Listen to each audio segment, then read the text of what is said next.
ایک حدیث میں پیارے نبی صلی اللہ تعالی علیہ وسلم نے حضرت انس رضی اللہ تعالیٰ کو فرمایا، یا بنی، اے میرے بچے، ان تقدر ان تصبح وتمسی وليس في قلبك غش لأحد فافعل وذلك من سنتي ومن احب سنتي فقد احبني ومن احبني كان معي في الجنة او كما قال صلی اللہ علیہ وسلم۔ آپ نے بڑے پیار کے انداز میں فرمایا، اے میرے بچے، یا بنی، اے میرے پیارے بچے، چھوٹے تھے، اللہ کے رسول صلی اللہ علیہ وسلم کی خدمت میں 10 سال رہے، آپ ان کی تربیت فرما رہے ہیں،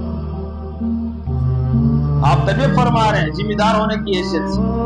فرمایا، میرے بچے، اگر تمہارے صبح و شام اس طرح گزرے کہ تمہارے دل میں کسی کے لیے حسد نہ آئے، کھوٹ نہ آئے، بغض نہ آئے، اگر تم سے ہو سکے، ان تقدیر مطلب یہ ذرا ہے مشکل، لیکن کر لو تو بڑا فائدے میں ہو، فافعل، ایسا ہی رکھنا اپنے دل میں۔ اگر تمہارا دل ایسا رہے، صبح شام ایسی گزر جائے تو ایسے ہی رہنا۔ فرمایا، میرا تو یہی طریقہ ہے، وذالک من سنت، کہ معاذ بیٹے میں تو اپنے دل کو ایسے ہی رکھتا ہوں، اللہ کے رسول فرمایا،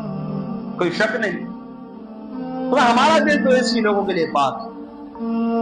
فرمایا، جو میری اس سنت سے ہم محبت کر لے گا، اس کو اپنا لے گا، اس کو اختیار کر لے گا، وہ میرا پیارا بن جائے گا۔ وہ جو میرا پیارا بن گیا، جنت میں میرا ساتھی ہمیشہ کے لیے۔ بتائیں، اللہ کے رسول کا قرب آپ کا محبوب بننے کے لیے دلوں کا پاک